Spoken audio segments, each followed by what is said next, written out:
తప్పు చేసిన దీనికి కూడా ఒక మాట పడలేదు. ఎక్కడ కూడా నేను ఎస్ఐ ఉన్నప్పుడు నాకు అంత ఫ్రీ వదిలిపెట్టేవాడు. తర్వాత నేను సిఐ తర్వాత మా ఎస్ఐలు కూడా నేను అదేవిధంగా పనిచేస్తున్నాను. వాళ్ళు కూడా ఎక్కువ ఇన్వాల్వ్ కాకుండా ఏ విధంగా పనిచేయాలి. ఎందుకంటే కడెంలో పనిచేసినప్పుడు ఒక తీరు ఉంటుంది, బెల్లంపల్లి పనిచేసినప్పుడు ఒక తీరు ఉంటుంది, తర్వాత పంజాబీ ఏసీబీ పనిచేసినప్పుడు ఒక రకమైన పోలీసులు ఉంటుంది.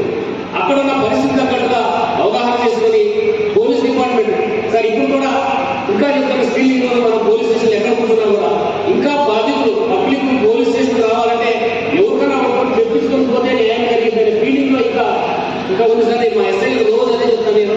పోలీస్ స్టేషన్కి ఎవరు వచ్చినా కూడా ముందు వాళ్ళని కూర్చోబెట్టి వాళ్ళ బాధ్యతలు వాళ్ళ బాధలు ఇవి మనం పరిష్కరిస్తే డెఫినెట్ గా మనకు ఏరియాలో ఒక మంచి పేరు వస్తుంది. మంచిగా స్పందించితే చాలు, నువ్వు వాళ్ళ మాట ఇంటే చాలని వచ్చిన దగ్గర నుంచి కూడా ఎక్కడ పోయినా కూడా అదే విధంగా చేయించారు.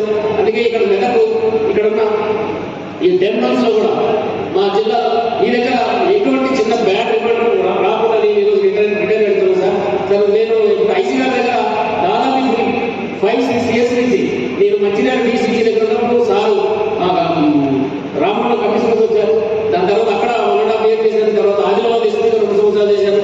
తర్వాత ఇక్కడ వచ్చిన తర్వాత అంటే దాదాపు 5-6 సంవత్సరాల నుంచి నేను సార్తో అనుమానం ఉంది. ఏ రోజు కూడా నేను సార్కి ఇబ్బంది కలిగే విషయం చేయలేదు.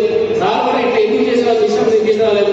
ఒకసారి నాకు ఏ కాలం ఎప్పుడు కూడా ఫోన్ చేయలేదు. మనం ముందే ఉండి ఏదైనా సమస్య వస్తే దాని ముందే మనం ఇన్ఫర్మేషన్ కలెక్ట్ చేస్తే అక్కడ ఆ సమస్య పెద్ద కాలంలో చేయాలనే ఉద్దేశంతో కష్టపడి మా సిబ్బంది కూడా నేను రోజు మాట్లాడి పడుతుంది ఉడుకులు పెట్టించినట్టు పని చేయించాను సార్. నేనైతే ఆదిలాబాద్ జిల్లా కూడా తెలుసు మీకు ఎంత తక్కువ ఉంటుంది అక్కడ. అదేవిధంగా కలెక్టర్ గారు కూడా సార్ నేను మంచిర్యాల డీసీ ఉన్నప్పుడు కలెక్టర్ గారు అక్కడ బెల్లంపల్లి కలెక్టర్ గారు నేను తర్వాత ఎస్పీ నేను ఆదిలాబాద్ రాగానే సార్ ఎస్పీ కలెక్టర్ ఆదిలాబాద్ వచ్చారు. అక్కడ కూడా 2 years వర్క్ చేసినాను. అక్కడ ఎలక్షన్ లో కూడా ఎక్కడ ఒకరోజు సార్ నేను క్లియర్ చెప్పాను అసలు ఆదిలాబాద్ జిల్లాలో ఎలక్షన్ అయిపోయిందా లేదా అనుకున్నప్పుడు అన్ని జిల్లాల నుంచి ఏదో ఒక లొల్లి అయ్యేది. ఒక్కరోజు కూడా ఒక చిన్న లొల్లి అయ్యేది ఇన్ఫర్మేషన్ రాలేనప్పుడు సెల్ కాన్ఫరెన్స్ లో మీరు అన్నారు. ఇది మాత్రం చాలా గొప్ప విషయం. నేను ఎందుకంటే ఇవన్నీ కూడా ఈ విధంగా నేను ఎక్కడ చిన్న రిమార్క్ కాకుండా చేయడం కారణం ఏంటంటే ఓన్లీ మా సిబ్బంది సార్ నేను రెగ్యులర్ గా వాళ్ళతో మాట్లాడుకుంటూ అప్ టు కానిస్టేబుల్ ఏదైనా పని కానిస్టేబుల్ అయితే అనుకుంటే నేను కానిస్టేబుల్ తో డైరెక్ట్